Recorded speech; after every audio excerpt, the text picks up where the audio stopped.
On this episode, we learn about the Active Living Coalition in Chapel Hill, North Carolina. Then we evaluate bicycle facilities in Arlington, Virginia. We attend the release of the Guide to Community Preventive Services. We drop in on the annual meeting of the American Public Health Association. We go to Bethesda, Maryland for Walk to School Day. Finally, we look at pedestrian access to a Dairy Queen in Ralston, Nebraska. Stay tuned. We're in Chapel Hill, North Carolina, talking with David Bonk, who's the principal transportation planner for the town of Chapel Hill. What does the principal transportation planner do? Well, I'm responsible for all transportation planning in town, which includes all modes, roadway, bicycle, pedestrian, and transit planning. I'm the town's representative to our MPO, Metropolitan Planning Organization, so I deal with our regional partners and deal with funding and planning, long-range planning and short-range planning. And you're one of the communities that was selected by the Robert Wood Johnson Foundation for their Active Living by Design program. How did you get interested in that? Well, as a transportation planner and somebody who has been interested in the issue of bike and pedestrian activity for a long time, we've always struggled with the issue of how do you get people to change their behavior, to change their mode of going to work or going to school. And we've tried everything. We've tried making it easier for people to do that, and there certainly is a benefit to that. But ultimately, people are going to make their decision in large part based on self-interest. And when the Active Living by Design program came to us, we were immediately struck by the fact that they were promoting a more active lifestyle for what could only be described as your self-interest, and that is your health. And if we're going to get people interested in being more active and using modes other than driving alone or driving in a car, ultimately they're going to do so because it's in their interest and the interest of their children. And one of the things the program does is you have to put together a community partnership. Who do you have in your partnership? We've got a wide variety of representatives in our partnership, including the school system, representatives from other groups that are interested in this topic. There's a nonprofit associated with Blue Cross Blue Shield called Be Active North Carolina. We have a consultant called Prevention Partners, which is involved in national kinds of health promotions activities. So we tried to bring people to our partnership who both had an interest in the topic and could contribute to our understanding of what's going on. Because part of what we're doing is trying to bring together, really for the first time, the fields of planning and public health. And it's really a marriage that is long overdue. And I think we now, both of us, realize that we have an influence on the other, that the built environment certainly impacts people's behavior, and by the same token, people's behavior and health issues can drive their willingness to use alternative modes. And you say some of these groups have never really worked together before. How do the mechanics of that work when you take these disparate groups and try to bring them together to accomplish something? Well, the first process is really a learning phase. We learn what's important to them, they learn what's important to us. As an aside, several months ago I was lucky enough to attend an invitation-only 3-day conference put on jointly by the American Planning Association and the National Association of City and County Health Officials, which was the first national attempt to bring together the two disciplines. And so I sat in meetings with about half the group was planning, half the group was public health officials. And it was interesting to see the dichotomy of how we approach issues and who we believe that our constituencies are and how we develop proposals to meet our needs.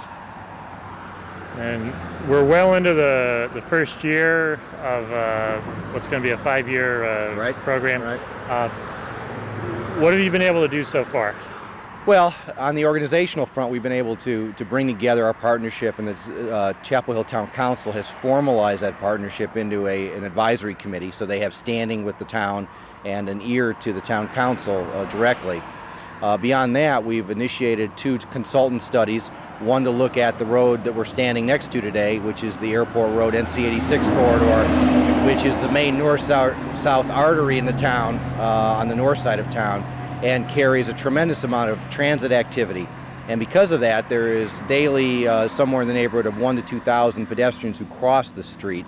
And speeds and volumes of the traffic have increased over the last several years, and the town council has been very concerned about pedestrian and bike safety. And so the study is looking at ways to make physical improvements to this corridor that would make it safer and more conducive for pedestrian and bike activity.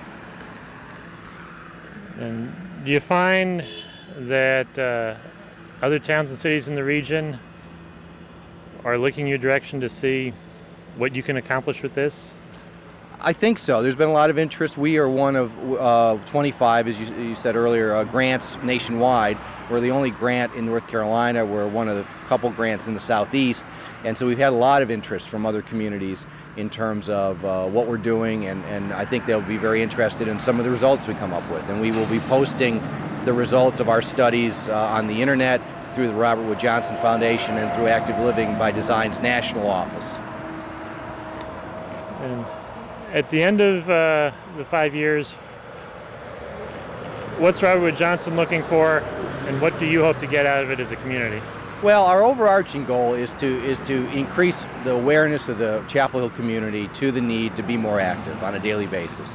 And in terms of programs and structures, the other part of that equation is to make the community more conducive to being more active by making physical improvements in the community. So at the end of 5 years, I hope that generally the Chapel Hill residents will have a better understanding of why they should be more active and what the benefits to themselves and their families will be. And by the same token, at the end of 5 years, I certainly hope that this community, while it is very bike and pedestrian friendly at this point, is even more bike and pedestrian friendly, and we've made a more substantial commitment to that in the end of 5 years.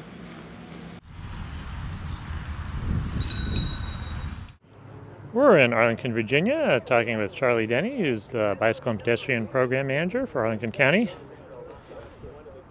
What's going on here this morning? This is our annual County Board Bicycle Advisory Committee bike ride. It's been going on for, I don't know how many years, much longer than the 3 years I've been with the county. The annual event where one or two county board members come out with the Bicycle Advisory Committee. We try to point out the good things that have happened over the past year, but also as in this year we're going to focus on some areas where we can make some improvements, particularly around the Pentagon where we're going to be today.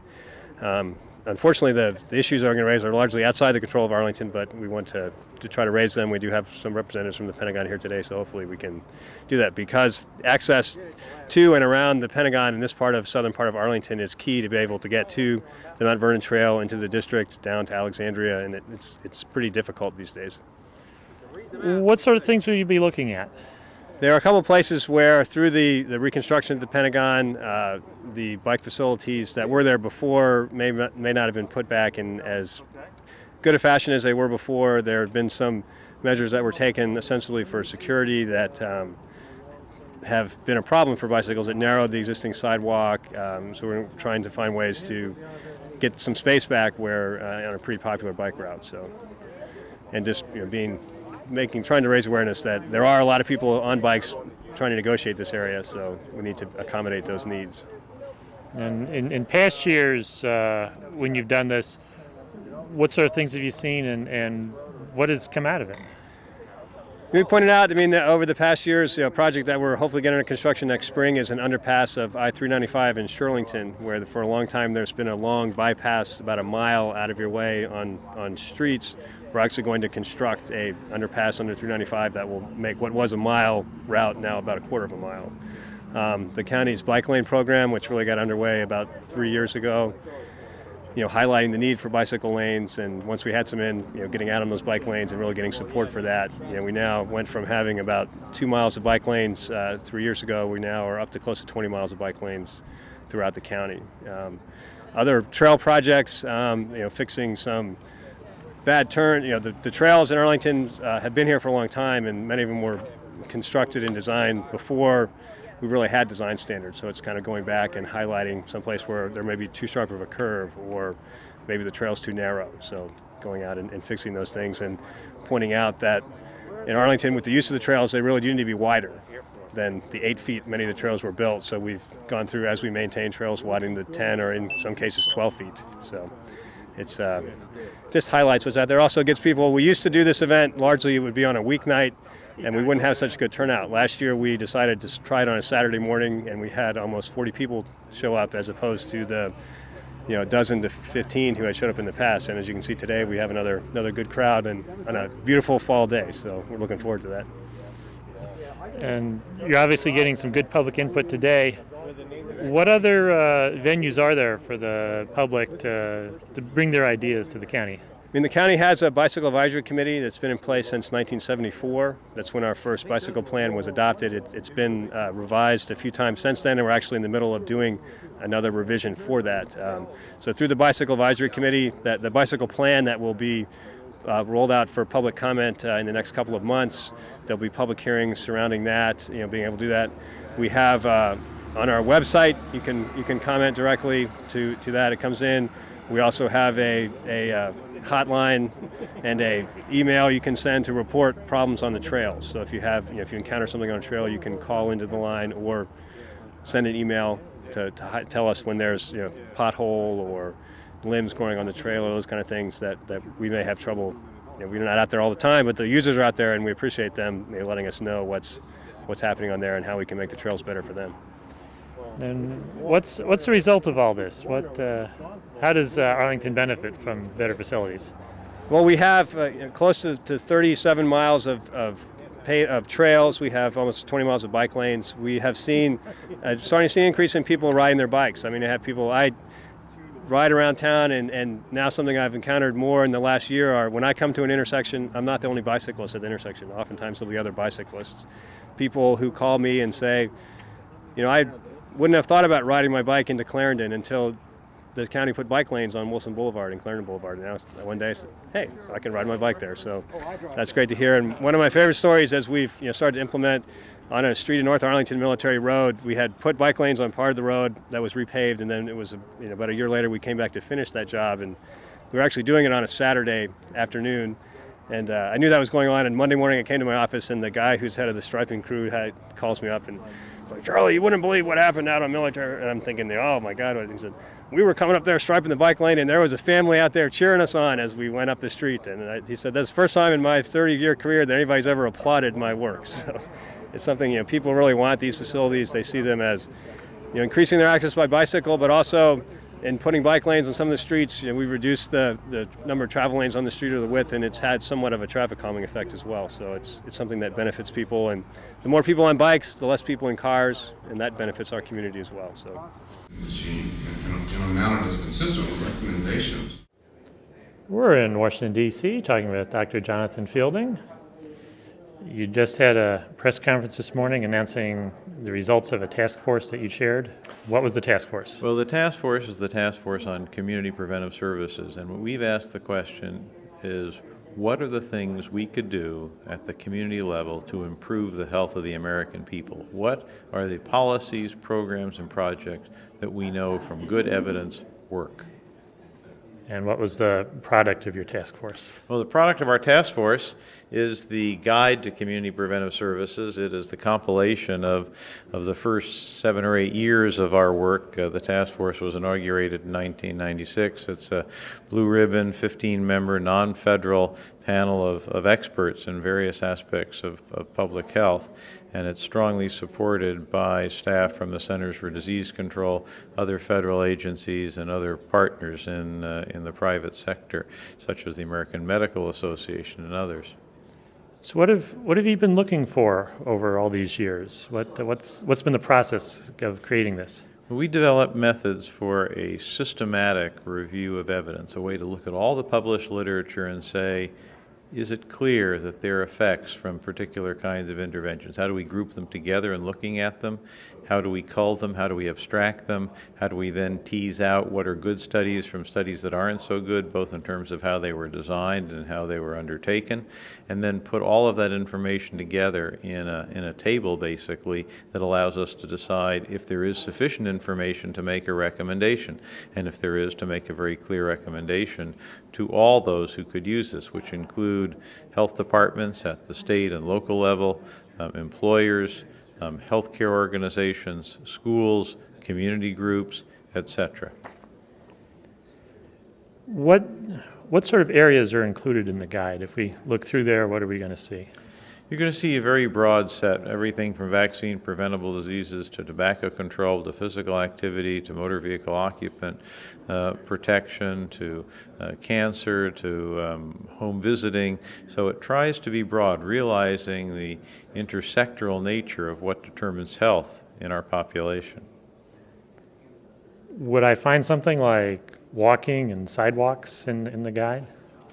You might not find walking and sidewalks right now, but you would find things like child safety seat laws and distribution education programs for child safety seat laws. You would find information on seat belts. You'd find information on prevention of alcohol impaired driving, and we are doing some studies now which will come forward that have more to do with issues of walking and improvements in health related to that. Someone wanted to find out more about the guide or read the guide. Do you have a web presence? This guide is really easy to use. You just go to the Community Guide, all one word, thecommunityguide.org. So it's www.thecommunityguide.org. Everything is there, and it's in whatever level of detail you're interested.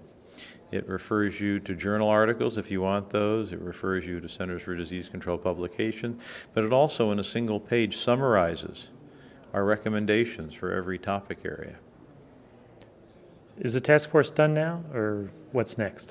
This task force will never be done for two reasons. Number one, this is a huge comprehensive field, and while this is the most comprehensive assemblage of systematic reviews ever undertaken, the work is not complete. This is simply the first stage. And in addition, even those areas that we have covered already need to be refreshed periodically. So this is an ongoing way to provide the best evidence to all those who can use it, whose mission is to improve our health collectively, to prevent disease, to improve health, to reduce injuries. So this is an ongoing activity, and my hope is that we'll only grow over time.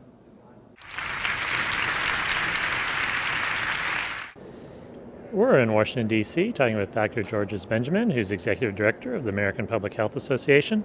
What is the association? Well, we're the oldest and largest association of public health professionals in the world. We have over 50,000 members. What is public health? Well, public health is the science of large communities. It's population-based health. So if you think about it, when you go see your doctor takes care of one patient at a time, and often when you get sick. We in public health are about the business of taking care of people both before they get sick and after they get sick, and looking at it from a community-based perspective. And you say you're the oldest. How long have you been around, and how has public health changed over the years? Well, we're over 133 years of age, and the biggest thing about public health is that certainly the science has gotten better, but what has not changed about public health is that the simple things make you better, make you healthier. Simple things such as? Clean air, clean, safe food, and water that's safe to drink.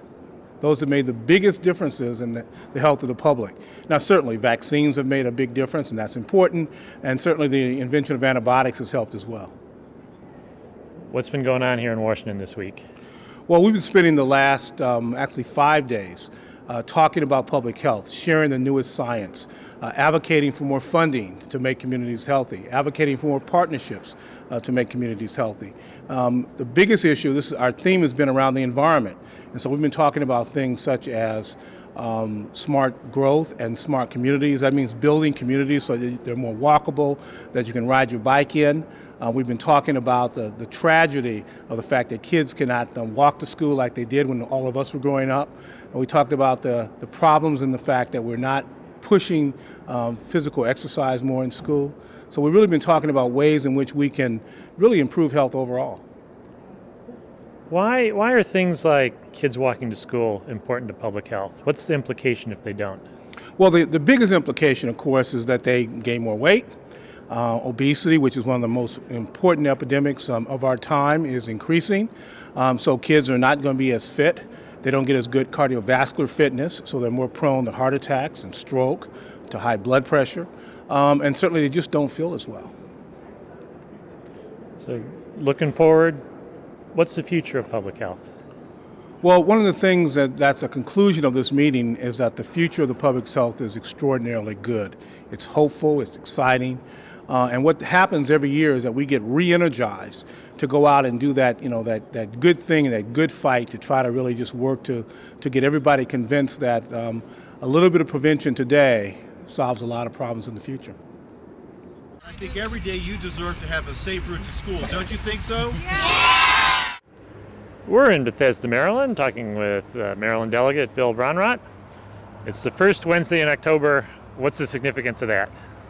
Well, today is Walk to School Day, and it's being celebrated literally all around the world.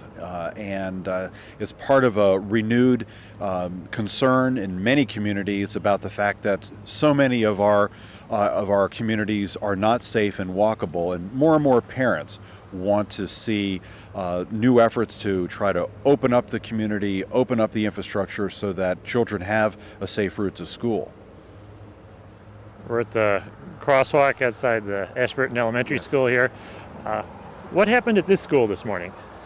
Well, we had tons of kids and their parents and teachers and principals and police and politicians all joining together, and we walked about a mile to school and to basically point out the need for children getting more physical activity, the importance of greater pedestrian safety, the drive with care, walk with caution message, and also doing everything that we can to improve the infrastructure, the 3 E's of education, enforcement, and engineering.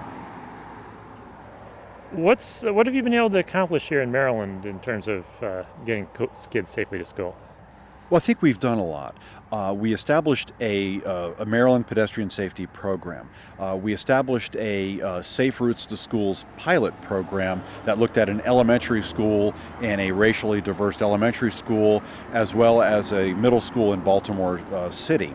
And is my hope that based on those observations and recommendations, we can move around the state and break down barriers to make sure that children everywhere, wherever possible, have a safe and accessible route to school. We've increased penalties against aggressive drivers. We have made hit and run a felony instead of a mere misdemeanor. We've improved our drunk driving laws. We have worked with law enforcement around the state to encourage them to do more crosswalk enforcement. We've made it easier for police to do more crosswalk enforcement by removing a must appear that used to be in our laws. Every time they wrote a ticket against a motorist that failed to stop for a pedestrian in a crosswalk, a police officer would have to go before a judge to defend that ticket.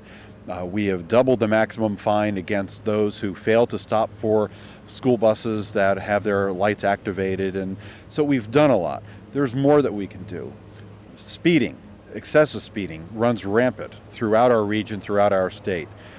There is state-of-the-art technology available that many communities around our country and around the world are now using, speed photo enforcement. We had legislation in the Maryland General Assembly last year that simply sought permission for law enforcement to use this state-of-the-art technology only in school zones and only on our neighborhood streets, only for those motorists 10 miles an hour or more over the speed limit. And the legislation passed with a strong vote in the Maryland General Assembly, but unfortunately the governor vetoed it, and thus taking a very important tool out of the hands of our law enforcement officers, who are being bombarded with calls from civic associations and concerned citizens around our state who are very concerned about excessive speeding in their own communities. So the legislature starts new session in January. Yes. What else are you going to be looking at in the new legislature? Trying to get some authorization for local police to use automated enforcement, but what else are you looking at? Well, in addition to our renewed effort on speed photo enforcement, we are going to reintroduce legislation that will restrict the number of non-family teen passengers in the car with newly licensed drivers, just for the first 6 months of the 18-month provisional period, because we know that the more teen passengers packed into the car with newly licensed drivers, the higher chance of a fatal crash. That's fact, and there's something we can do about it. So we will reintroduce a bill that has gotten through the state Senate, hasn't made it through the House, and we hope that this coming year will be the year. We're also going to be looking at homicide by aggressive driving, some drunk driving legislation. I would like to make sure that our budget reflects the governor's rhetoric about safety being his number one transportation priority. I'm concerned that the budget levels just don't reflect that kind of rhetoric to do everything that we need to do with respect to building our infrastructure in ways that will be friendly towards pedestrians and bicyclists and such. Sidewalks are typically the first thing that get cut when we look at our budget, and that's just wrong. So those are just, I guess, a small sampling of things that we'll be looking at in January when the Maryland General Assembly reconvenes. Once you've created the pedestrian facility in the public right-of-way, you need to make the connections to the private sector, to the doorways to the buildings. We're on the Ralston Connector Trail in Ralston, Nebraska. It's part of the Discovery Trail network in the Omaha region. We're on 72nd Street, where the Connector Trail was built in conjunction with some private development. Do you have those pedestrian connections from the trails to the front doors? At the Dairy Queen right behind us, they don't. There's a solid strip of landscaping next to the trail. Beyond that, there's the parking lot and the line of cars for the drive-through window. The only pedestrian access is way around on the far side of the building, going towards the blank wall at the back of the building. Not a very good connection if you're coming down the trail. Could it have been done differently? Next door at King Kong Burgers, they also have a drive-through window. They also have landscaping next to the trail, but they have sidewalks connecting with the front door. Cut through the landscaping, not having to cross any driveways or parking lots. It's not that tough to accommodate pedestrians if you just think about it a little bit. Visit us on the internet at www.pedestrians.org.